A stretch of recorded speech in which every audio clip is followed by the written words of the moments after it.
आओ अज भी गुरु की रहमत प्राप्त करते हुए सतगुरु आप कृपालु कृपा कर देन, विचारां की सेवा लै लैन। विचार आरंभ करन तो पहला समूह सत्संगी जन एक बारी प्यार नाल उच्चारण करो, आखो जी सतनाम वाहिगुरु।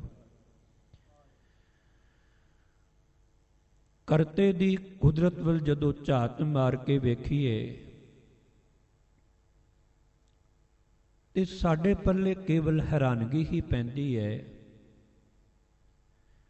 इसे लिए गुरु साहब जी ने आसा की वार अंदर जदों आपां बचन पढ़ते हाँ, विस्माद नाद विस्माद वेद विस्माद जी विस्माद भेद, विस्माद रूप विस्माद रंग। रूप वेखो तां भी विस्माद विच तरह तरह के रंग वेखो, जी वेखो किन्ने तरह के ने, उन्हां दे विच भेद किन्ने ने। केवल हैरानगी ही पल्ले पैंदी है। विस्माद विच ही मनुख चला जाता है, होर कुछ नहीं कर सकता। जप बाणी अंदर भी सतगुरां ने जप बाणी अंदर चार चार पौड़ियां दा बहुत ताईं तुसीं वेखोगे।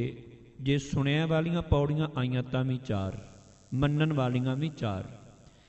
जे अगे चल के कुदरत कवन कहाँ विचार, वारिया न जावा एक वार, जो तुध भावै साई भली कार, तू सदा सलामत निरंकार, वो भी चार पौड़ियां ने। फिर अगे आदेश तिसै आदेश वालियां पौड़ियां वो भी चार ही ने। सतगुरां ने जो बचन कीते ने, जड़ियां मनन वालियां बाद पौड़ियां ने, कुदरत कवन। एक ते कुदरत जिन्हों आपां नेचर कहंदे हां, इत्थे वो अर्थां विच नहीं आया। इत्थे कुदरत दा अर्थ है ताकत समर्था। जिवें आपां ज्यों बुलावें त्यों बोलने स्वामी, कुदरत कवन हमारी। इत्थे भी कुदरत का अर्थ है मेरे अंदर की ताकत है, समर्थ है, मैं कुछ बोल सकां। ते इत्थे भी कुदरत कवन, मेरे विच की समर्था है। कहाँ विचार, मैं कुछ विचार कह सकां। मैं तां वारिया न जावां एक वार, जो तुध भावै साई भली कार, तू सदा सलामत निरंकार। मेरी तो एक बेनती है, जो तुहानू भाउंदा है ओही किते मैनू चंगा लग जाए। बस यही अरदास कीती है, जो आप जी नू भाउंदा है वो मैनू भा जाए। ते सतगुरां ने इन्हां पौड़ियां विच जदों आपां पढ़दे हां, असंख जप असंख भाव वाली पौड़ी, इन्हां विच असंख शब्द वरतिया। असंख दा मतलब है अनगिनत, जिन्हां दी गिनती ना कीती जा सके। जप करन वाले भी असंख ने, अगे चल के होर भी विस्तार कीता है। फिर जाके अखीर ते कुदरत कवन कहाँ विचार। पर नाल ही जदों अगली पौड़ी, असंख मूरख अंध घोर, असंख चोर हराम खोर, असंख अमर कर जावे जोर, असंख गल वड हत्या कमाहे, असंख पापी पाप कर जाए। उस पौड़ी विच भी कीरते जाके कहंदे ने, कुदरत कवन कहाँ विचार, वारिया न जावां एक वार। उस करते दी कुदरत विच अनगिनत चंगे जीव भी ने ते माड़े भी ने। मैं एक दिन पहला भी जिक्र किया सी। इसे करके धन गुरु नानक साहब जी ने पावन पवित्र बाणी दे अंदर जदों कुदरत तो बलिहार जाते ने ना, परमात्मा तो बलिहार जाते ने, बलिहारी कुदरत वसिया तेरा अंत न जाई लखिया। मैं तेरी कुदरत तो बलिहार जाना, तू च वस रहे हैं, तेरे तो सदके जाना वा, पर तेरा अंत नहीं लखिया जा सकता। केवल तेरा सोझपन ही नहीं, मैं तेरी सुंदरता की गल नहीं करदा। तुसी वेखो गुलाब दे जिहड़ा बूटा हुंदा है, छोटा जिहा पौधा हुंदा है, प्लांट हुंदा है, उन्हों किन्ने खूबसूरत फुल लगते ने, पर परमात्मा ने नाल कंडे भी तो लगाए हुए ने ना। ये तो है नहीं कि फुल रब ने लगाए ने ते कंडे किसी होर ने लगाए ने, नाल कंडे भी उन्हें लगा दिते। नाल फुल्लां दे विच खुशबू भरी उसने। आ देखो जिहड़ी आसमानां विच बिजली चमकदी है, बदल ने, इन्हां बदलां विचों मींह वरदा है। ਜਿਹੜੀ ਧਰਤੀ ਸੜ ਰਹੀ ਹੋਵੇ ਉਹਨੂੰ ਠੰਡਕ ਮਿਲਦੀ ਹੈ, ਜੀਵ ਵੀ ਜਿਹੜੇ ਨੇ ਉਹਨਾਂ ਨੂੰ ਰਾਹਤ ਮਿਲਦੀ ਹੈ। ਪਰ ਕਈ ਵਾਰੀ ਇਹਨਾਂ ਠੰਡੇ ਬਦਲਾਂ ਦੇ ਵਿੱਚੋਂ ਜੇ ਠੰਡਾ ਪਾਣੀ ਗਿਰਦਾ ਹੈ, ਜਿੱਥੋਂ ਕਈ ਵਾਰੀ ਠੰਡੇ ਬਰਫ਼ ਦੇ ਓਲੇ ਵੀ ਗਿਰਦੇ ਨੇ, ਕਈ ਵਾਰੀ ਉੱਥੋਂ ਐਸੀ ਬਿਜਲੀ ਵੀ ਗਿਰਦੀ ਸੜ ਕੇ ਸੁਆਹ ਕਰ ਦਿੰਦੀ ਹੈ। ਆਪਾਂ ਵੇਖਦੇ ਹਾਂ ਨਾ, ਇਹ ਕਿਹਨੇ ਬਣਾਈ ਹੈ? ਇਹ ਸਭ ਉਸ ਕਰਤੇ ਦੀ ਖੇਡ ਹੈ ਨਾ। ਨਿਰੰਕਾਰ ਨੇ ਕਰਤੇ ਅਕਾਲ ਪੁਰਖ ਵੈਗੁਰੂ। ਇਸੇ ਲਈ ਸਤਿਗੁਰੂ ਧੰਨ ਗੁਰੂ ਨਾਨਕ ਸਾਹਿਬ ਪਿਤਾ ਜੀ ਤੇ ਜਦੋਂ ਬਖਸ਼ਿਸ਼ ਕਰਦੇ ਨਾ ਪ੍ਰਮਾਤਮਾ, ਮੈਂ ਜਦੋਂ ਵੇਖਦਾ ਕਈਆਂ ਨੂੰ ਦੁੱਖ ਤੇ ਭੁੱਖ ਦੀ ਸਦਾ ਮਾਰ ਹੀ ਪਈ ਰਹਿੰਦੀ ਹੈ, ਤੇ ਦਾਤਿਆ ਮੈਂ ਤੇ ਕੇਵਲ ਸੁੱਖਾਂ ਨੂੰ ਤੇਰੀ ਦਾਤ ਨਹੀਂ ਮੰਨਦਾ, ਮੈਂ ਤੇ ਕਹਿੰਦਾ ਇਹ ਵੀ ਤੇਰੀ ਦਾਤ ਹੈ। ਕੇਤਿਆਂ ਦੁੱਖ ਭੁੱਖ ਸਦ ਮਾਰ, ਇਹ ਪੇ ਦਾਤ ਤੇਰੀ ਦਾਤਾਰ। ਦਾਤਾਰ ਇਹ ਵੀ ਤੇਰੀ ਦਾਤ ਹੈ। ਤੇ ਇਸੇ ਤਰ੍ਹਾਂ ਹੀ ਅੱਜ ਦੇ ਜਿਹੜੇ ਬਚਨਾਂ ਦੀ ਆਪਾਂ ਵਿਚਾਰ ਕਰਨੀ ਹੈ ਨਾ, ਸਤਿਗੁਰਾਂ ਨੇ ਇਹਦੇ ਪਾਵਨ ਪਦੇ ਅੰਦਰ, ਪੰਜਵੇਂ ਪਦੇ ਅੰਦਰ ਇੱਕ ਉਹਨਾਂ ਦੀ ਗੱਲ ਕੀਤੀ ਹੈ ਜਿਹੜੇ ਘਰ ਵਿੱਚ ਪਹਿਲਾਂ ਹੀ ਆਪਣੇ ਪਿਤਾ ਵੱਲੋਂ, ਆਪਣੇ ਦਾਦਾ ਜੀ ਵੱਲੋਂ ਛੱਡੀ ਹੋਈ ਜਾਇਦਾਦ ਇਤਨੀ ਹੈ, ਬੈਠੇ ਉਹਨੂੰ ਕੋਈ ਕੰਮ ਕਾਰ ਕਰਨ ਦੀ ਲੋੜ ਹੀ ਕੋਈ ਨਹੀਂ, ਘਰ ਵਿੱਚ ਬੈਠੇ ਖਾ ਰਹੇ ਨੇ। ਕਈ ਐਸੇ ਨੇ ਤੇ ਕਈ ਐਸੇ ਨੇ ਜਿਹੜੇ ਇਸ ਮਾਇਆ ਨੂੰ ਕਮਾਉਣ ਵਾਸਤੇ ਆਪਣਾ ਘਰ-ਬਾਰ ਛੱਡ ਕੇ ਦੇਸ਼ ਤੋਂ ਬਾਹਰ ਵੱਖ-ਵੱਖ ਦੇਸ਼ਾਂ ਵਿੱਚ ਭਟਕਦੇ ਫਿਰਦੇ ਨੇ। ਹੈ ਤੇ ਸਾਰੇ ਇਸ ਮਾਇਆ ਦੀ ਖਾਤਰ ਹੀ ਮਨੁੱਖ ਦੌੜਦਾ ਹੈ ਨਾ, ਕਿ ਮੈਨੂੰ ਸੁੱਖ ਸਹੂਲਤਾਂ ਦੂਜੇ ਨੂੰ ਵੇਖਦਾ ਉਹ ਮੈਨੂੰ ਪ੍ਰਾਪਤ ਹੋ ਜਾਣ। ਇਸੇ ਕਰਕੇ ਹੀ ਹੈ ਨਾ ਗੌੜੀ ਸੁਖਮਣੀ ਬਾਣੀ ਅੰਦਰ ਜਿਹੜੀ ਉਹ ਕਈ ਕੋਟ ਵਾਲੇ ਜਿਹੜੇ ਅਸ਼ਟਪਦੀ ਤੁਸੀਂ ਪੜ੍ਹਦੇ ਹੋ, ਉਹਦੇ ਵਿੱਚ ਵੀ ਸਤਿਗੁਰੂ ਨੇ ਕਿਰਪਾ ਕੀਤੀ ਹੈ। ਕਈ ਕੋਟ ਬੈਠਤ ਹੀ ਖਾਏ, ਕਈ ਐਸੇ ਨੇ ਕਰੋੜਾਂ ਜਿਹੜੇ ਬਹਿੰਦੇ ਖਾਂਦੇ ਰਹਿੰਦੇ ਨੇ, ਮੁੱਕਦਾ ਹੀ ਕੋਈ ਨਹੀਂ। ਕਈ ਕੋਟ ਘਾਲੇ ਥੱਕ ਪਾਂਗੇ, ਕਈ ਵਿਚਾਰੇ ਸਾਰੀ ਉਮਰ ਇੰਨੀ ਮਿਹਨਤ ਕਰਦੇ ਨੇ, ਮਸ਼ੱਕਤ ਕਰਦੇ ਨੇ, ਥੱਕ ਜਾਂਦੇ ਨੇ, ਬੜੀ ਮੁਸ਼ਕਿਲ ਨਾਲ ਹੈਂਡ ਟੂ ਮਾਊਥ ਜੋ ਕਮਾਇਆ ਸੋ ਖਾ ਲਿਆ। ਇਸੇ ਤਰ੍ਹਾਂ ਹੀ ਹੈ ਨਾ। ਫਿਰ ਕਈ ਕੋਟ ਕੀਏ ਧਨਵੰਤ, ਕਈ ਕੋਟ ਮਾਇਆ ਮੈਂ ਚਿੰਤ। ਅਨੇਕਾਂ ਤੂੰ ਐਸੇ ਪਰ ਪੈਦਾ ਕਰ ਦਿੱਤੇ, ਧਨਵਾਨ ਬਣਾ ਦਿੱਤੇ, ਤੇ ਕਈਆਂ ਵਿਚਾਰਿਆਂ ਨੂੰ ਚਿੰਤਾ ਲੱਗੀ ਰਹਿੰਦੀ ਹੈ ਮਾਇਆ ਦੀ, ਮੈਂ ਫਲਾਣਾ ਜੇ ਕੰਮ ਪੈ ਗਿਆ ਤੇ ਕਿਵੇਂ ਕਰਾਂਗਾ, ਕਿਵੇਂ ਸਵਾਰਾਂਗਾ। ਕਈਆਂ ਨੂੰ ਮਾਇਆ ਦੀ ਚਿੰਤਾ ਲੱਗੀ ਰਹਿੰਦੀ ਹੈ। ਕਈ ਕੋਟ ਮਾਇਆ ਮੈਂ ਚਿੰਤ, ਪਰ ਨਾਲ ਆਖਿਆ ਜਹਾਂ ਜਹਾਂ ਭਾਣਾ, ਤਹਾਂ ਤਹਾਂ ਰੱਖ ਕੇ ਗੱਲ ਭਾਣੇ ਦੀ ਹੈ। ਕਿਉਂਕਿ ਪ੍ਰਕਰਣ ਹੀ ਪਿੱਛੋਂ ਇਹ ਚੱਲਦਾ ਆ ਰਿਹਾ, ਹੁਕਮ ਦੀ ਗੱਲ, ਖੇਡ ਭਾਣੇ ਦੀ ਗੱਲ। ਫਿਰ ਆਪਾਂ ਕਵਾਂਗੇ ਇਹਦੇ ਵਿੱਚ ਵੀ ਨਿਰੰਕਾਰ ਦੀ ਕੋਈ ਦਖਲ ਅੰਦਾਜ਼ੀ ਹੈ। ਉਸ ਕਰਤੇ ਅਕਾਲ ਪੁਰਖ ਦਾ ਯਾਦ ਰੱਖਿਓ, ਕਰਤੇ ਦਾ ਕੀ ਹੁਕਮ ਹੈ। ਕਰਤਾਰ ਅਕਾਲ ਪੁਰਖ ਵਾਹਿਗੁਰੂ ਦੇ ਹੁਕਮ ਅਨੁਸਾਰ ਹੀ ਕਈ ਮਨੁੱਖ ਜਿਹੜੇ ਨੇ, ਜੋ ਸਤਿਗੁਰੂ ਨੇ ਇੱਥੇ ਬਖਸ਼ਿਸ਼ ਕੀਤੀ ਹੈ, ਕਿਰਪਾ ਕੀਤੀ ਹੈ।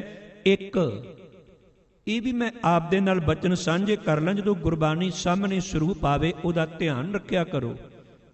ਇੱਕ ਦੇ ਕੱਕੇ ਨੂੰ ਸਿਹਾਰੀ ਇੱਥੇ ਆਈ ਹੋਈ ਹੈ।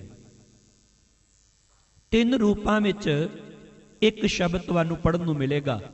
ਇੱਕ ਦੇ ਕੱਕੇ ਨੂੰ ਸਿਹਾਰੀ, ਇੱਕ ਦੇ ਕੱਕੇ ਨੂੰ ਔਂਕੜ, ਤੇ ਇੱਕ ਦਾ ਕੱਕਾ ਮੁਕਤਾ ਵੀ ਹੋਏਗਾ। ਪਰ ਇਹਦਾ ਉਚਾਰਨ ਸਾਰੇ ਆਪਾਂ ਇੱਕ ਹੀ ਕਰਦੇ ਹਾਂ। ਇਹ ਨਹੀਂ ਇੱਕ ਦੇ ਸਿਹਾਰੀ ਆ ਗਈ। ਕਈ ਗੁਰਬਾਣੀ ਅੰਦਰ ਅਖੀਰਲੇ ਅੱਖਰਾਂ ਨੂੰ ਜਿਹੜੀਆਂ ਲੱਗੀਆਂ ਹੋਈਆਂ ਸਿਹਾਰੀਆਂ ਨੇ, ਔਂਕੜ ਨੇ ਨਾ, ਇਹ ਅਰਥਾਤਮਕ ਨੇ। ਅਰਥ ਕਰਨ ਵਾਸਤੇ ਨੇ ਪਤਾ ਲੱਗ ਜਾਏ ਵੀ ਇੱਕ ਦਾ ਸਰੂਪ, ਇੱਕ ਦੇ ਸਿਹਾਰੀ ਕਿਉਂ ਲਾਤੀ ਗੁਰੂ ਸਾਹਿਬ ਜੀ ਨੇ, ਕਿਤੇ ਔਂਕੜ ਕਿਉਂ ਲਗਾਤਾ, ਕਿਉਂ ਮੁਕਤਾ ਤੇਰਾ ਕਿਉਂ ਦਿੱਤਾ। ਸਾਨੂੰ ਥੋੜੇ ਬਹੁਤੇ ਨਿਯਮ ਕਿਤੇ ਗੁਰਬਾਣੀ ਦੇ ਸਮਝ ਆ ਜਾਣ ਨਾ, ਗੁਰਬਾਣੀ ਗ੍ਰਾਮਰ, ਗੁਰਬਾਣੀ ਵਿਆਕਰਣ ਦੇ, ਤੇ ਕਾਫੀ ਹੱਦ ਤੱਕ ਅਸੀਂ ਗੁਰਬਾਣੀ ਦੇ ਅਰਥ ਭਾਵ ਨੂੰ ਸਮਝ ਸਕਦੇ ਹਾਂ। ਜਪ ਬਾਣੀ ਦੀਆਂ 5 ਪੌੜੀਆਂ ਤੱਕ ਇਹ ਤਿੰਨੇ ਸਰੂਪ ਇੱਕ ਦੇ ਸਾਡੇ ਸਾਹਮਣੇ ਆ ਜਾਂਦੇ ਨੇ। ਕਿਤੇ ਧਿਆਨ ਨਾਲ ਪੜਿਓ ਤੇ ਪਹਿਲਾਂ ਦੂਜੀ ਪੌੜੀ ਹੈ, ਇੱਕ ਨਾ ਹੁਕਮੀ ਬਖਸ਼ੀਸ਼, ਇੱਕ ਹੁਕਮੀ ਸਦਾ ਭਵਾਈਆਂ। ਇੱਥੇ ਇੱਕ ਦੇ ਕੱਕੇ ਨੂੰ ਸਿਹਾਰੀ ਲੱਗੀ ਹੋਈ ਹੈ। ਕਿਉਂ ਭਵਾਈਆਂ ਬਹੁਵਚਨੀ ਕਿਰਿਆ ਹੈ। ਇਹਦਾ ਮਤਲਬ ਹੈ ਜਦੋਂ ਕੱਕੇ ਨੂੰ ਸਿਹਾਰੀ ਆ ਜਾਂਦੀ ਹੈ, ਇੱਕ ਦਾ ਅਰਥ ਹੈ ਇੱਕ ਤੋਂ ਵੱਧ, ਅਨੇਕਾਂ, ਕਈ। ਤੇ ਜਦੋਂ ਅੱਗੇ ਚੱਲ ਕੇ ਤੁਸੀਂ ਪੜ੍ਹਦੇ ਹੋ 5ਵੀਂ ਪੌੜੀ ਗੁਰਾ ਇੱਕ ਦੇ 부ਝਾਈ, ਉੱਥੇ ਇੱਕ ਦਾ ਕੱਕਾ ਮੁਕਤਾ ਹੈ। ਕਿਉਂ? ਕਿਉਂਕਿ 부ਝਾਈ ਸ਼ਬਦ ਜਿਹੜਾ ਹੈ ਇਸਤਰੀ ਲਿੰਗ ਹੈ। ਇੱਕ ਮੈਨੂੰ ਸਮਝ ਦੇ ਦੇ, ਆਪਾਂ ਕਹਿੰਦੇ ਹਾਂ ਸਮਝ ਆ ਗਈ, ਸਮਝ ਆ ਗਿਆ ਨਹੀਂ, ਸਮਝ ਆ ਗਈ। ਤੇ ਇਸ ਕਰਕੇ ਸਮਝ ਇਸਤਰੀ ਲਿੰਗ ਹੈ। ਜਿੱਥੇ ਕੱਕਾ ਮੁਕਤਾ ਹੋਵੇਗਾ ਉਹ ਇਸਤਰੀ ਲਿੰਗ ਦੀ ਗੱਲ ਕੀਤੀ ਜਾ ਰਹੀ ਹੈ, ਇੱਕ ਵਚਨ ਦੀ। ਤੇ ਸਭਨਾ ਜੀਆਂ ਕਾ ਇੱਕ ਦਾਤਾ ਸੋ ਮੈਂ ਵਿਸਰ ਨਾ ਜਾਈ, ਉੱਥੇ ਇੱਕ ਦੇ ਕੱਕੇ ਨੂੰ ਔਂਕੜ ਲੱਗਾ ਹੋਇਆ, ਉਹ ਇੱਕ ਹੈ ਪੁਲਿੰਗ, ਇੱਕ ਵਚਨ। ਦਾਤਾ ਕੌਣ ਹੈ? ਪ੍ਰਮਾਤਮਾ। ਇਸ ਕਰਕੇ ਉਹਦੇ ਕੱਕੇ ਨੂੰ ਔਂਕੜ ਆ ਗਿਆ। ਇਹ ਸਾਰੇ ਇਸੇ ਤਰ੍ਹਾਂ ਹੀ ਇਹ ਸ਼ਬਦ ਆਏ, ਹਾਹੇ ਨੂੰ ਸਿਹਾਰੀ ਹੈ, ਹਾਹੇ ਨੂੰ ਔਂਕੜ, ਹਾਹਾ ਮੁਕਤਾ। ਸਭ ਭੱਬੇ ਨੂੰ ਸਿਹਾਰੀ, ਭੱਬੇ ਨੂੰ ਔਂਕੜ, ਭੱਬਾ ਮੁਕਤਾ। ਆਪਣੇ ਆਪ ਤੁਹਾਨੂੰ ਪਤਾ ਚੱਲ ਜਾਏਗਾ। ਕੇਵਲ ਥੋੜੀਆਂ ਗੱਲਾਂ ਧਿਆਨ ਵਿੱਚ ਰੱਖਣੀਆਂ ਪੈਣਗੀਆਂ ਸਾਨੂੰ। ਤੇ ਇੱਥੇ ਵੀ ਕੱਕੇ ਨੂੰ ਸਿਹਾਰੀ ਆਈ ਜੇ, ਤੇ ਇੱਥੇ ਇੱਕ ਦਾ ਅਰਥ ਕਈ। ਕਈ ਜਿਹੜੇ ਨੇ ਬੈਸਾਏ ਰੱਖੇ ਗ੍ਰਹਿ, ਗ੍ਰਹਿ ਅੰਤਰ। ਉਚਾਰਨ ਗੁਰਬਾਣੀ ਦਾ ਵੈਸੇ ਕੌਣ ਸ਼ੁੱਧ ਕਰਦਾ, ਕੌਣ ਸ਼ੁੱਧ ਕਰਦਾ, ਫਿਰ ਵੀ ਪਰ ਜਿੰਨੀ ਕੁ ਸੋਝੀ ਗੁਰੂ ਨੇ ਰਹਿਮਤ ਕੀਤੀ ਹੈ, ਜੋ ਵਿਦਵਾਨਾਂ ਦੀ ਸੰਗਤ ਵਿੱਚ ਬੈਠ ਕੇ, ਕਿਉਂਕਿ ਕਾਫੀ ਗੁਰਬਾਣੀ ਪਾਠ ਬੋਧ ਸਮਾਗਮ ਹਰ ਸਾਲ ਬੰਬਈ ਵਿੱਚ ਹੁੰਦਾ, ਇੱਕ ਹੋਰ ਵੀ ਕਿਤੇ ਹੁੰਦੇ ਨੇ ਦਾਸ, ਉੱਥੇ ਵੀ ਹਾਜ਼ਰੀ ਭਰਨ 2-2 ਹਫ਼ਤੇ ਵਾਸਤੇ। ਤੇ ਕਾਫੀ ਵਿਦਵਾਨ ਉਚਾਰਨ ਪੱਖੀ ਉੱਥੇ ਇਸ ਗੱਲ ਦੀ ਵਿਚਾਰ ਕੀਤੀ ਜਾਂਦੀ ਹੈ। ਹੁਣ ਅਸੀਂ ਗ੍ਰਹਿ ਨੂੰ ਗ੍ਰਹਿ ਪੜ੍ਹ ਦਿੰਦੇ ਹਾਂ ਕਈ ਵਾਰੀ। ਗ੍ਰਹਿ ਗ੍ਰਹਿ ਨਹੀਂ ਹੈ।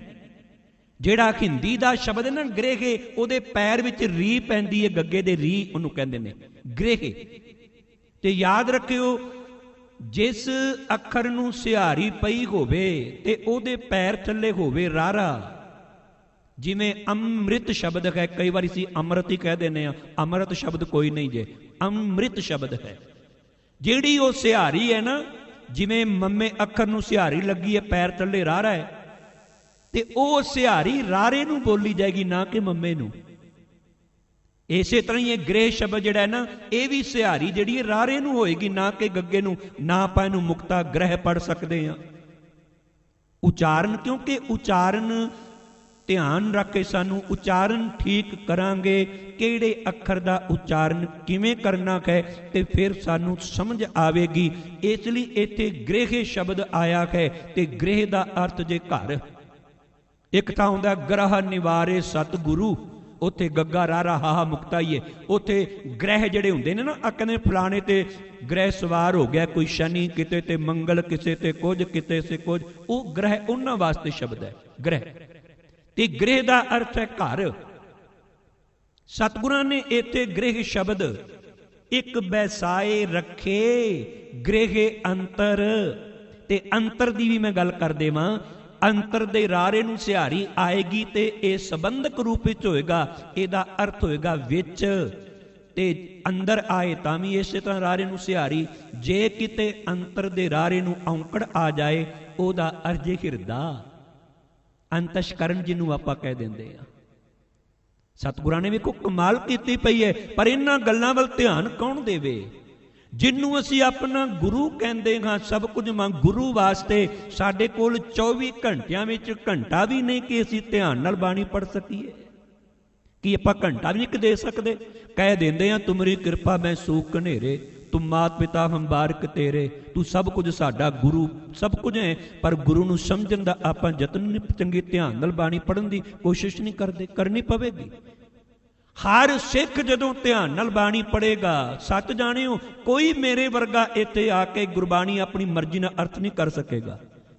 ਤੁਸੀਂ ਫੜ ਲਵੋਗੇ, ਸੁਚੇਤ ਹੋ ਜਾਓਗੇ। ਤੁਸੀਂ ਸੰਗਤਾਂ ਵਿੱਚ ਸੁਚੇਤਪਣਾ ਆ ਜਾਏ ਨਾ, ਤੇ ਕੀ ਮਜ਼ਾਲ ਹੈ ਕੋਈ ਆ ਕੇ ਜਿਹੜੀ ਮਰਜ਼ੀ ਨਾਲ ਗੁਰਬਾਣੀ ਇੰਜ ਕਹਿੰਦੀ ਹੈ, ਗੁਰਬਾਣੀ ਇਸ ਤਰ੍ਹਾਂ ਆਪਣੀ ਮਰਜ਼ੀ ਨਾਲ ਅਰਥ ਨਹੀਂ ਕਰ ਸਕੇਗਾ। ਗੁਰਬਾਣੀ ਦੇ ਜਿਹੜੀਆਂ ਇਹ ਲੱਗੀਆਂ ਸਿਹਾਰੀਆਂ ਬਿਹਾਰੀਆਂ ਨੇ ਉਹਨੂੰ ਆਪਣੀ ਮਰਜ਼ੀ ਨਹੀਂ ਕਰਨ ਦੀ ਦੇਣਗੀਆਂ। ਉਹ ਜਿਹੜਾ ਬਚਨ ਆਉਂਦਾ ਨਾ, ਰਾਮ ਕਲੀ ਸਾਧ ਚ ਪੜ੍ਹ ਦਿਓ, ਕੇਸੋ ਗੋਪਾਲ ਪੰਡਤ ਸੱਦਿਓ, ਹਰ ਹਰ ਕਥਾ ਪੜ੍ਹੇ ਪੁਰਾਣ ਜੀਓ। ਉੱਥੇ ਸੋਚਿਆ ਵੀ ਗੁਰੂ ਸਾਹਿਬ ਨੇ ਕਿਹਾ ਵੀ ਮੇਰੇ ਜੋਤੀਜੋ ਸਮਾਉਣ ਤੋਂ ਬਾਅਦ ਕੋਈ ਕੇਸੋ ਗੋਪਾਲ ਨਾਂ ਦਾ ਪੰਡਤ ਹੋ ਨਾ ਬੁਲਾ ਲਿਓ ਉਹਨੂੰ। ਉਹ ਗੁਰੂ ਸਾਹਿਬ ਨੇ ਪੰਡਤਾਂ ਤੋਂ ਤੇ ਖਹਿੜਾ ਛਡਵਾਇਆ ਸਾਡਾ। ਫਿਰ ਅਸੀਂ ਉਹਨਾਂ ਦੇ ਚੱਕਰ 'ਚ ਇੱਥੇ ਕੇਸੋ ਵੇਖਣਾ ਪਏਗਾ, ਗੋਪਾਲ ਵੇਖਣਾ ਪਏਗਾ, ਪੰਡਤ ਦਾ ਸਰੂਪ ਵੇਖਣਾ ਪਏਗਾ। ਤੱਤਾ ਮੁਕਤਾ ਇਹ ਤੱਤਾ ਔਂਕੜ ਕਿ ਕੀ ਹੈ? ਇੱਥੇ ਤੱਤਾ ਮੁਕਤਾ ਕੇਸੋ ਗੋਪਾਲ ਪਰਮਾਤਮਾ ਦੇ। ਕੇਸੋ ਵੀ ਪਰਮਾਤਮਾ ਤੇ ਗੋਪਾਲ ਵੀ ਪਰਮਾਤਮਾ ਵਾਸਤੇ ਆਇਆ ਹੈ। ਕੇਸੋ ਕੇ ਕਬੀਰ ਕੇਸੋ ਕੇਸੋ ਕੂਕੀ ਹੈ, ਗੋਪਾਲ ਤੇਰਾ ਆਰਤਾ। ਦੇ ਪੰਡਤਾਂ ਨੂੰ, ਵਿਦਵਾਨਾਂ ਨੂੰ, ਗੁਰਸਿੱਖਾਂ ਨੂੰ ਬੁਲਾਇਓ। ਉੱਥੇ ਨਹੀਂ ਕੇਸੋ ਗੋਪਾਲ ਪੰਡਤ। ਤੇ ਯਾਦ ਰੱਖਿਓ, ਜੇ ਅਸੀਂ ਸੁਚੇਤ ਨਾ ਹੋਏ, ਕਈ ਵਾਰੀ ਐਸੇ ਸੂਰਮੇ ਹੁੰਦੇ ਨੇ ਜਿਹੜੇ ਆਪਣੇ ਹਥਿਆਰ ਆਪਣੀ ਸਿਰਹਾਣੇ ਰੱਖ ਕੇ ਸੌਂ ਜਾਂਦੇ ਨੇ। ਕੋਈ ਦੂਜਾ ਆਉਂਦਾ ਹੈ, ਉਸੇ ਹਥਿਆਰ ਨਾਲ ਉਸੇ ਦਾ ਕੰਮ ਕਰ ਦਿੰਦਾ ਹੈ। ਹਥਿਆਰ ਉਹਦਾ, ਸੁੱਤਾ ਸੌਂ ਗਿਆ ਗਾਫਲਤਾ। ਅੱਜ ਅਸੀਂ ਗਾਫਲਤਾ ਦੀ ਨੀਂਦ ਵੀ ਸੁੱਤੇ ਪਏ ਹਾਂ। ਅੱਜ ਧੰਨ ਸ਼੍ਰੀ ਗੁਰੂ ਗ੍ਰੰਥ ਸਾਹਿਬ ਜੀ ਦੀ ਬਾਣੀ ਨੂੰ ਕੋਈ ਚੋਰੀ ਕਰਕੇ ਆਪਣੇ ਤੇ ਕਹਿੰਦਾ ਹੈ ਪੰਕਤੀ ਮੇਰੇ ਤੇ ਢੁਕਦੀ ਹੈ, ਮੈਂ ਹੀ ਹਾਂ ਸੱਚਾ ਸਤਿਗੁਰੂ। ਗੁਰੂ ਕੇ ਪਿਆਰ ਵਾਲਿਓ, ਕੋਈ ਕੁਝ ਕਹਿੰਦਾ, ਕੋਈ ਕੁਝ ਕਹਿੰਦਾ। ਉਹ ਚੂਹੇ ਨੂੰ ਕੋਈ ਹਲਦੀ ਦੀ ਗੰਢੀ ਲੱਭ ਗਈ, ਪੰਸਾਰੀ ਆਪਣੇ ਆਪ ਨੂੰ ਸਮਝ ਬੈਠਾ। ਹੈਰਾਨਗੀ ਤੇ ਇਸ ਬਾਤ ਦੀ ਹੁੰਦੀ ਹੈ, ਉਹ ਧੰਨ ਸ਼੍ਰੀ ਗੁਰੂ ਗ੍ਰੰਥ ਸਾਹਿਬ ਵਰਗਾ ਗੁਰੂ ਕਿੱਥੇ ਮਿਲਣਾ ਹੈ? ਸਤਿਗੁਰਾਂ ਨੇ ਸ਼ਬਦ ਗੁਰੂ ਦੇ ਲੜ ਸਾਨੂੰ ਕਿਉਂ ਲਗਾਇਆ?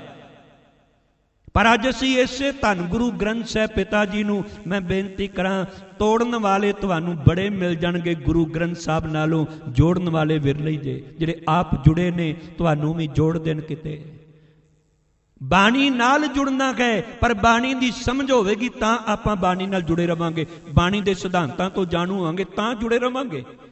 ਮੈਂ ਬੇਨਤੀ ਕਰਾਂ, ਸਿੱਖ ਦਾ ਜੀਵਨ ਹੀ ਗੁਰਬਾਣੀ ਵਿੱਚ ਜੜ ਕਰਵਾਏ ਹੋਏ ਸਿਧਾਂਤ ਜੇ।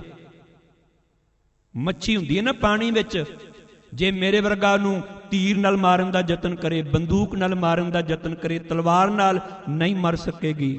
ਚੰਚਲ ਹੁੰਦੀ ਹੈ ਪਾਣੀ ਵਿੱਚ, ਕਦੀ ਇੱਧਰ ਖੱਬੇ ਸੱਜੇ। ਫਿਰ ਕੀ ਕਰਨਾ ਪਵੇਗਾ?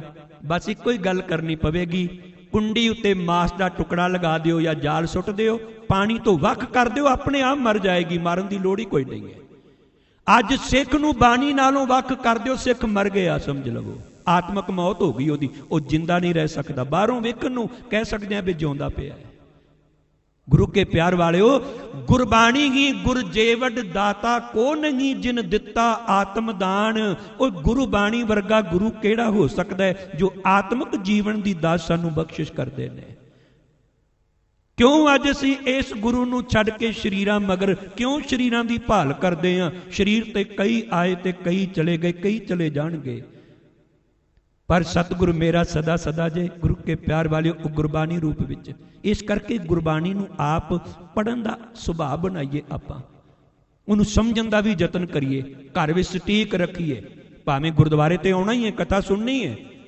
ਕਈ ਵਾਰੀ ਵਿਦਿਆਰਥੀਆਂ ਨੂੰ ਹੋਮਵਰਕ ਦਿੱਤਾ ਜਾਂਦਾ ਏ, ਜਿਹੜਾ ਕੱਲ ਪੜ੍ਹਾਣਾ ਪਹਿਲਾਂ ਪੜ੍ਹ ਕੇ ਆਉਂਦੇ ਨੇ ਤਾਂ ਕਿ ਚੰਗੀ ਤਰ੍ਹਾਂ ਸਮਝ ਆ ਜਾਏ। ਮੈਂ ਕਹਿੰਦਾ, ਜੇ ਸੰਗਤਾਂ ਜਿਸ ਸ਼ਬਦ ਦੀ ਕਥਾ ਹੋਣੀ ਘਰੋਂ ਪਹਿਲੇ ਕਿਤੇ ਪੜ੍ਹ ਕੇ ਆਉਣ, ਥੋੜਾ ਜਿਹਾ ਵੇਖ ਕੇ ਆਉਣ ਵੀ ਅੱਜ ਇਸ ਪੰਕਤੀ ਦੀ ਕਥਾ ਕਰਨੀ ਭਾਈ ਸਾਹਿਬ ਨੇ, ਵੇਖਾਂਗੇ ਕਿਤੇ ਜਾ ਕੇ ਆਪਣੀ ਮਰਜ਼ੀ ਅਨੁਸਾਰ ਅਰਤੇ ਨਹੀਂ ਕਿਤੇ ਕਰ ਦਿੰਦੇ।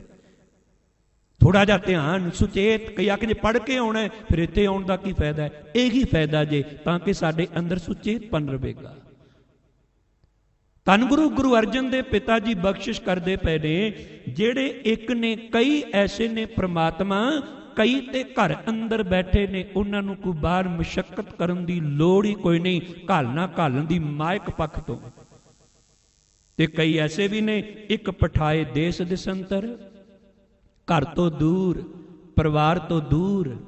ਸੱਚ ਜਾਣਿਓ, ਕਈ ਵਾਰੀ ਆ ਬਾਹਰ ਜਾਣ ਦਾ ਮੌਕਾ ਮਿਲਦਾ ਰਹਿੰਦਾ ਗੁਰੂ ਦੀ ਰਹਿਮਤ ਨਾਲ। ਜਿਵੇਂ ਦਾਣਾ ਪਾਣੀ, ਨੱਕ ਨੱਥ, ਖਸਮ ਹੱਥ, ਕਿਰਤ ਧੱਕੇ ਦੇ, ਜਹਾਂ ਦਾਣੇ ਤਹਾਂ ਖਾਣੇ, ਨਾਨਕਾ ਸਾਚੇ। ਇਹ ਵੀ ਸਤਿਗੁਰੂ ਦੇ ਹੁਕਮ ਹੀ ਹੈ ਨਾ, ਹੁਕਮ ਦੇ ਵਿੱਚ ਹੀ ਨਾ ਉਹਨੇ ਜਿੱਥੇ ਜਿੱਥੇ ਚੋਗਾ ਖਿਲਾਰਿਆ ਹੋਇਆ। ਬਾਹਰ ਜਾਈਦਾ, ਕਈ ਵਾਰੀ ਐਸੇ ਮਨੁੱਖਾਂ ਨਾਲ ਵਾਹ ਪੈਂਦਾ ਹੈ, ਕਹਿੰਦੇ 20-20 ਸਾਲ ਹੋ ਗਏ ਇੰਡੀਆ ਤੋਂ ਆਏ ਨੂੰ, ਕੋਈ ਅਮਰੀਕਾ ਕਿਤੇ ਬੈਠਾ ਹੋਇਆ, ਕਾਗਜ਼ ਬਣੇ ਕੋਈ ਨਹੀਂ। ਕਹਿੰਦੇ ਚਲੇ ਗਏ ਤੇ ਮੁੜ ਕੇ ਵਾਪਸ ਨਹੀਂ ਆਉਣਾ। ਛੋਟੇ ਛੋਟੇ ਬੱਚੇ ਛੱਡ ਕੇ ਬਾਅਦ ਚ ਬੱਚੀਆਂ ਦੇ ਵਿਆਹ ਵੀ ਹੋ ਗਏ ਪਰ ਵਾਪਸ ਨਾ ਜਾ ਸਕੇ। ਉਹ ਐਸਾ ਜਕੜਿਆ ਹੋਇਆ ਹੈ ਮਾਇਆ ਨਾਲ ਮੋਹ ਦੇ, ਜੇ ਚਲੇ ਗਏ ਮੁੜ ਕੇ ਵਾਪਸ ਨਹੀਂ ਆ ਸਕਣਾ, ਕਿਉਂਕਿ ਪੇਪਰ ਤੇ ਬਣੇ ਕੋਈ ਨਹੀਂ, ਗ੍ਰੀਨ ਕਾਰਡ ਤੇ ਮਿਲਿਆ ਕੋਈ ਨਹੀਂ। ਐਸੇ ਵੀ ਨੇ ਇਸ ਮਾਇਆ ਦਾ ਮੋਹ ਹੈ, ਉਹਦੇ ਹੁਕਮ ਦੀ ਖੇਡੀ ਏ, ਉਸ ਪਾਸੇ ਉਹਨੂੰ ਨਿਰੰਕਾਰ ਨੇ ਲਾਇਆ ਹੋਇਆ ਹੈ। ਕਈ ਐਸੇ ਨੇ, ਇੱਕ ਪਠਾਏ ਮੈਨੇ ਭੇਜੇ ਦੇਸ ਦਿਸੰਤਰ, ਵੱਖ-ਵੱਖ ਦੇਸ਼ਾਂ ਵਿੱਚ ਇੱਕ ਹੀ ਕੋ ਘਾਸ। ਇੱਥੇ ਹੁਣ ਇੱਕ ਹੀ ਸ਼ਬਦ ਆਇਆ ਹੈ, ਇਹ ਲਈ ਇੱਕ ਦੇ ਨਾਲ ਨਾ ਸਿਹਾਰੀ ਹੈ ਨਾ ਔਂਕੜ ਹੈ, ਇੱਕ ਵਚਨ ਵਾਸਤੇ, ਤੇ ਇੱਕ ਹੀ ਨਾਲ ਆਉਣ ਕਰਕੇ ਨਾ ਇਹਦਾ ਔਂਕੜ ਜਾਂ ਸਿਹਾਰੀ ਜਿਹੜੀ ਹਟ ਗਈ ਇਹਦੀ। ਕਹਿੰਦੇ ਨੇ ਇਹਨਾਂ ਕਈਆਂ ਵਿੱਚੋਂ ਇੱਕ ਨੂੰ ਪ੍ਰਮਾਤਮਾ ਤੂੰ ਘਾਹੀ ਬਣਾ ਦਿੰਦਾ, ਇੱਕ ਹੀ ਘਾਸ, ਇੱਕ ਹੀ ਕੋ ਰਾਜਾ, ਤੇ ਇੱਕ ਨੂੰ ਤੂੰ ਰਾਜਾ ਬਣਾ ਦਿੰਦਾ ਹੈ।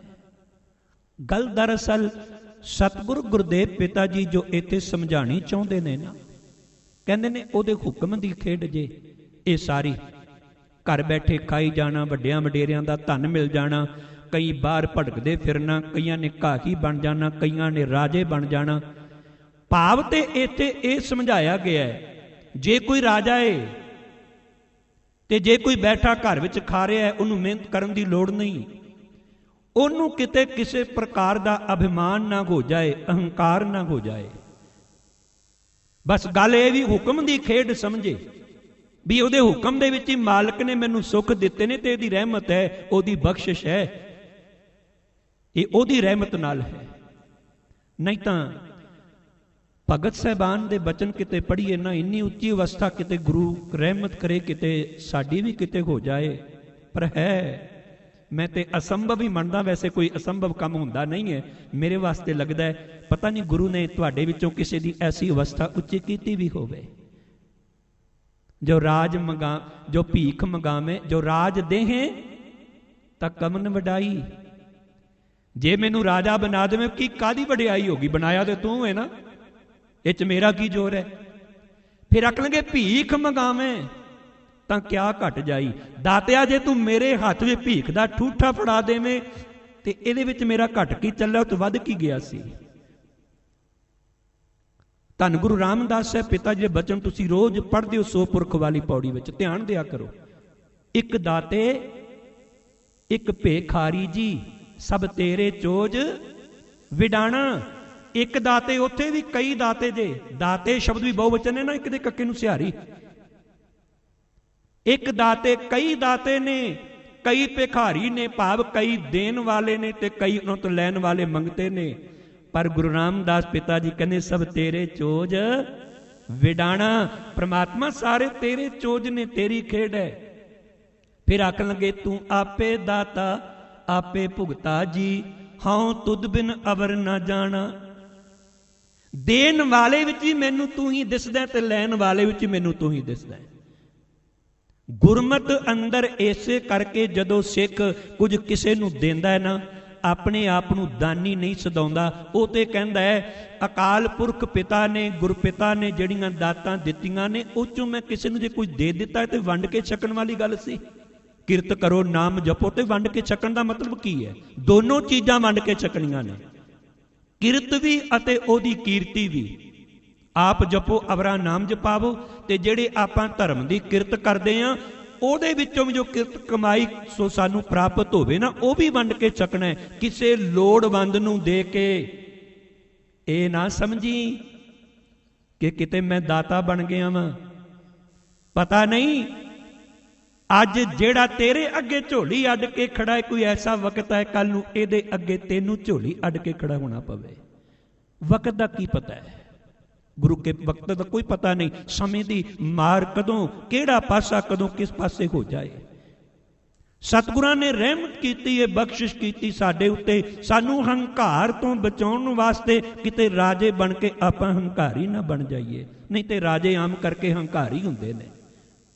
ਕੋਈ ਰਾਜਾ ਹੋਵੇ, ਇੱਥੋਂ ਦੇ ਰਾਜੇ ਬਾਰੇ ਸੁਣਿਆ ਤੁਸੀਂ? ਦੱਸਦੇ ਹੋ ਕਿ ਬਹੁਤ ਚੰਗੇ ਨੇ, ਸਰਬੱਤ ਦਾ ਭਲਾ, ਸਾਰਿਆ ਕੁਝ ਹੈ। ਭਾਵ ਜਿੱਥੋਂ ਜਿੱਥੋਂ ਬਾਕੀ ਰਾਜਿਆਂ ਦੀ ਗੱਲ ਆਪਾਂ ਕਰ ਲਈਏ, ਰਾਜਾ ਹੋਵੇ ਤੇ ਹੰਕਾਰੀ ਨਾ ਕਿਵੇਂ ਹੋ ਸਕਦਾ ਹੈ? पर नहीं, ਜਿਹੜੇ ਉਹਦੀ ਰਜ਼ਾ ਵਿੱਚ ਚੱਲਣ ਵਾਲੇ ਨੇ, ਯਾਦ ਰੱਖਿਓ, ਜਿਹੜਾ ਧਨਵਾਨ ਹੈ ਉਹ ਨਿਰਧਨ ਦਾ ਆਦਰ। ਪਰ ਭਗਤ ਕਬੀਰ ਜੀ ਨੇ ਭੈਰੋ ਰਾਗ ਅੰਦਰ ਸ਼ਬਦ ਉਚਾਰਨ ਕੀਤਾ ਤੇ ਉਹ ਸੱਚਾਈ, ਅਟਲ ਸੱਚਾਈ ਨੂੰ ਬਿਆਨ ਕੀਤਾ ਤੇ ਅਖੀਰ ਤੇ ਜੋ ਗੁਰਮਤਿ ਦਾ ਸਿਧਾਂਤ ਹੈ, ਸੰਦੇਸ਼ ਹੈ, ਉਹ ਵੀ ਸਾਨੂੰ ਦਿੱਤਾ। ਆਖਣ ਲੱਗੇ ਨਿਰਧਨ ਆਦਰ ਕੋਏ ਨਾ ਦੇ। ਗਰੀਬ ਨੂੰ ਕੌਣ ਆਦਰ ਦਿੰਦਾ ਹੈ? ਇੱਥੇ ਕੋਈ ਦਾ ਮਤਲਬ ਹੈ ਆਮ ਦੁਨਿਆਵੀ ਬੰਦਾ। ਜੇ ਆਪਾਂ ਗੁਰੂ ਨਾਨਕ ਦੀ ਗੱਲ ਕਰੀਏ ਤੇ ਮੇਰਾ ਗੁਰੂ ਨਾਨਕ ਤੇ ਹੈ ਹੀ ਗਰੀਬ ਨਿਵਾਜ, ਗੁਰੂ ਤੇ ਹੈ ਹੀ ਗਰੀਬ ਨਿਵਾਜ ਹੈ। ਇੱਥੇ ਤੇ ਨਿਰਧਨਾਂ ਨੂੰ ਗੱਲ ਨਾਲ ਲਗਾਇਆ ਗਿਆ ਹੈ। ਭਾਈ ਲਾਲੋ ਕੋਈ ਧਨਵਾਨ ਨਹੀਂ ਸੀ, ਉਹ ਭਾਈ ਮਰਦਾਨਾ ਤੇ ਘਰ ਘਰ ਜਾ ਕੇ ਲੋਕਾਂ ਦੀਆਂ ਸਿਫਤਸਲਾਹਾਂ ਕਰ ਕਰਕੇ ਪੈਸੇ ਗਰਾ ਕੇ ਆਪਣੇ ਪਰਿਵਾਰ ਦਾ ਗੁਜ਼ਰਾਨ ਕਰਦਾ ਸੀ। ਭਾਈ ਮਰਦਾਨਾ ਸਤਿਗੁਰੂ ਨੂੰ ਭਾਈ ਆਖਿਆ, ਆਪਣਾ ਭਰਾ ਆਖਿਆ, ਭਰਾ ਬਣਾ ਲਿਆ, ਨਾਲ ਸਦਾ ਲਈ ਆਪਣੇ ਨਾਲ ਰੱਖ ਲਿਆ। ਕਿੰਨੇ ਸਾਲ ਭਾਈ ਮਰਦਾਨਾ ਨੇ ਧੰਨ ਗੁਰੂ ਨਾਨਕ ਪਿਤਾ ਦੀ ਸੰਗਤ ਦਾ ਆਨੰਦ ਮਾਣਿਆ। ਭਾਈ ਲਾਲੋ ਇੱਕ ਪਾਸੇ ਮਲਕ ਭਾਗੋ ਵੀ ਹੈ, ਨਾਲੇ ਜਾਤ ਵੀ ਇੱਕੋ ਹੀ ਹੈ। ਗੁਰੂ ਨਾਨਕ ਵੀ ਖੱਤਰੀ ਨੇ, ਉਹ ਵੀ ਖੱਤਰੀ ਹੈ, ਮਲਕ ਭਾਗੋ ਵੀ। ਪਰ ਗੁਰੂ ਨਾਨਕ ਦੇ ਘਰ ਵਿੱਚ ਜਾਤ ਥੋੜਾ ਹੈ, ਇੱਥੇ ਤੇ ਜੋਤ ਦੀ ਮਹਾਨਤਾ ਇਹਨੂੰ ਪਹਿਲਾਂ ਵੀ ਜ਼ਿਕਰ ਕੀਤਾ ਸੀ ਨਾ। ਭਾਈ ਲਾਲੋ ਦਾ ਕੁੰਡਾ ਜਾ ਕੇ ਖੜਕਾਉਂਦੇ ਨੇ ਤੇ ਨਾਲੇ ਪਿਆਰ ਨਾਲ ਆਵਾਜ਼ ਮਾਰਦੇ ਨੇ, ਭਾਈ ਲਾਲੋ ਜੀ। ਤੇ ਭਾਈ ਲਾਲੋ ਜੀ ਬੜੇ ਹੈਰਾਨ ਹੁੰਦੇ ਨੇ, ਪਿਆਰ ਨਾਲ ਬੁਲਾਉਣ ਵਾਲੇ ਕੌਣ ਆ ਗਏ ਨੇ? ਮੇਰਾ ਗੁਰੂ ਸਭ ਨੂੰ ਪਿਆਰ ਨਾਲ ਬੁਲਾਉਂਦਾ ਹੈ। ਮਿੱਠ ਬੋਲੜਾ ਜੋ ਹੋਇਆ ਨਾ, ਭਾਈ ਲਾਲੋ ਨੂੰ ਗੁਰੂ ਗਰੀਬ ਨਿਵਾਜ ਨੇ ਕੇਵਲ ਗੁਰਬਾਣੀ ਵਿੱਚ ਕਿਹਾ ਨਹੀਂ ਵੀ ਨੀਚਾਂ ਅੰਦਰ ਨੀਚ ਜਾਤ, ਨੀਚੀ ਹੂੰ ਅਤ ਨੀਚ ਵਾਲੀ ਗੱਲ ਜਿਹੜੀ ਕਹੀ ਹੈ ਨਾ, ਨਾਨਕ ਤਿਨਕੇ ਸੰਗ ਸਾਥ ਵੱਡਿਆਂ ਸਿਉ ਕਿਆ ਰੀਸ, ਜਿੱਥੇ ਨੀਚ ਸੰਭਾਲਿਓ ਤਿੱਥੇ ਨਦਰ ਤੇਰੀ ਬਖਸ਼ੀਸ਼। ਛੇਵੇਂ ਜਾਮੇ ਦਾ ਗੁਰੂ ਹਰਗੋਬਿੰਦ ਸਾਹਿਬ ਪਿਤਾ ਜੀ ਦਾ ਜਦੋਂ ਸਤਿਗੁਰੂ ਆਗਰੇ ਜਾਂਦੇ ਨੇ, ਇੱਕ ਪਾਸੇ ਜਹਾਂਗੀਰ ਦਾ ਤੰਬੂ ਲੱਗਾ ਹੋਇਆ, ਇੱਕ ਪਾਸੇ ਗੁਰੂ ਸਾਹਿਬ ਜੀ ਦਾ। ਤੇ ਕੋਈ ਗੁਰੂ ਕਾ ਸਿੱਖ ਜਿਹਨੇ ਸੁਣਿਆ ਸੀ ਗੁਰੂ ਨਾਨਕ ਦੀ ਸ਼ੋਭਾ, ਗੁਰੂ ਨਾਨਕ ਦੇ ਘਰ ਦੀ, ਪਰ ਇਹਨੇ ਉਹਦੇ ਕੋਲ ਪਾਇਆ ਨਹੀਂ ਸੀ, ਵਕਤ ਨਹੀਂ ਸੀ ਕਿ ਕਦੀ ਉੱਥੋਂ ਚੱਲ ਕੇ ਕਿਤੇ ਪੰਜਾਬ ਦੀ ਧਰਤੀ ਤੇ ਆ ਕੇ ਕਿਤੇ ਗੁਰੂ ਦੇ ਦੀਦਾਰ ਕੀਤੇ ਹੋਣ।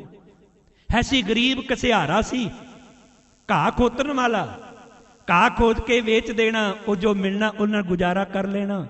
ਉਹਨੂੰ ਪਤਾ ਲੱਗਾ ਛੇਵੇਂ ਗੁਰੂ ਨਾਨਕ ਗੁਰੂ ਹਰਗੋਬਿੰਦ ਪਾਤਸ਼ਾਹ ਜੀ ਘੋੜੇ ਦੀ ਸਵਾਰੀ ਵੀ ਕਰਦੇ ਨੇ ਤੇ ਆਪਣੀ ਕਮਾਈ ਵਿੱਚ ਉਸਲੇ ਟਕੇ ਚੱਲਦੇ ਸਨ, ਟਕੇ ਹੁੰਦੇ ਸਨ। ਕਹਿੰਦੇ ਨੇ ਬੜੇ ਪਿਆਰ ਨਾਲ ਘਾਹ ਖੋਤਰਿਆ, ਆਖਣ ਲੱਗੇ ਮੇਰੇ ਗੁਰੂ ਦੇ ਘੋੜੇ ਨੇ ਖਾਣਾ, ਜਿਸ ਘੋੜੇ ਤੇ ਗੁਰੂ ਮੇਰਾ ਸਵਾਰੀ ਕਰਦਾ ਹੈ। ਤੇ ਨਾਲੇ ਆਪਣੀ ਮਿਹਨਤਾਨਾ ਸਾਰੀ ਉਮਰ ਭਰ ਦਾ ਇੱਕ ਟਕਾ ਨਾਲ ਲੈ ਲਿਆ। ਕੱਪੜੇ ਫਟੇ ਪੁਰਾਣੇ ਪਾਏ ਹੋਏ ਨੇ। ਕਹਿੰਦੇ ਨੇ ਪਹਿਲਾਂ ਚਲਾ ਗਿਆ ਜਹਾਂਗੀਰ ਦੇ ਤੰਬੂ ਵਾਲੇ ਪਾਸੇ, ਕਿਤੇ ਚਲਾ ਗਿਆ।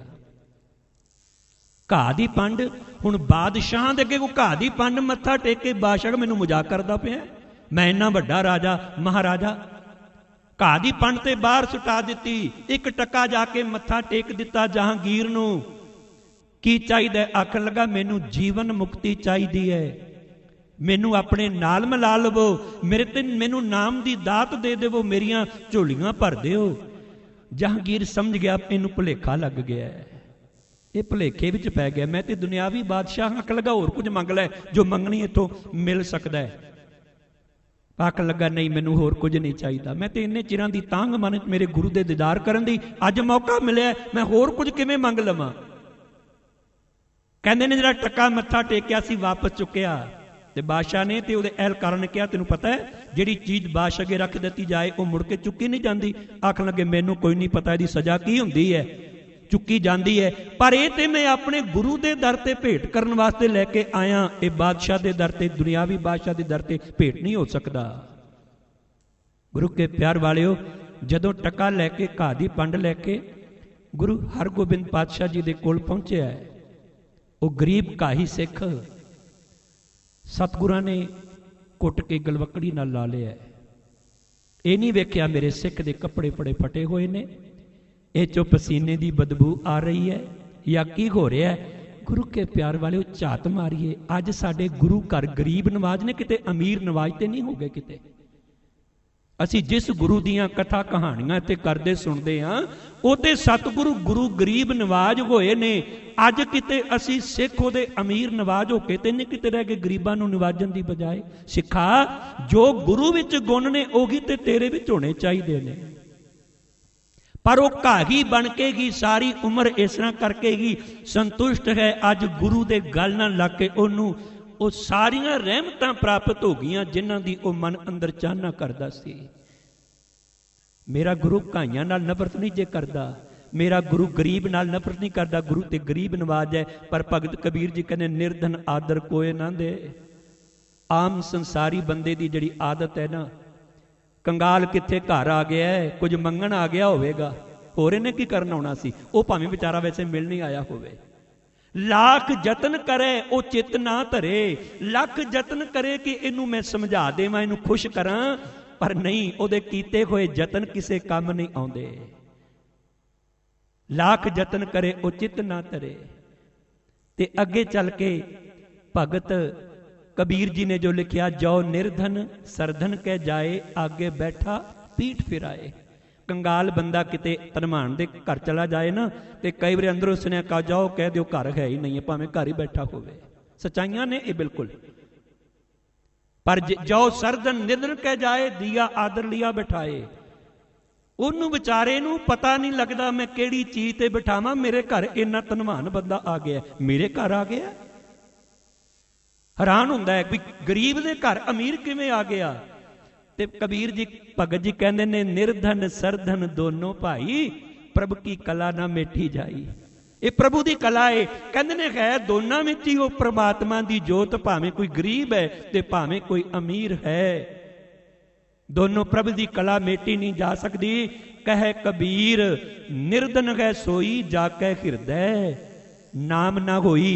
जिहड़े भगत हुंदे ने, प्रभु दे प्यारे हुंदे ने, धार्मिक दुनिया में जिहड़े वसदे ने, वो कहंदे ने असल विच अपने आप नूं धन दे कारण हंकारी होने वाले बंदे, याद रखी ये धन जिन्ना मर्जी इकट्ठा करनी, रजना कोई नहीं तू, ये भुख ते वधदी जाएगी। पर असल विच धनवान मनुख वो है जिहदे हिरदे विच नाम है, ते कंगाल वो जिहदे विच नाम नहीं।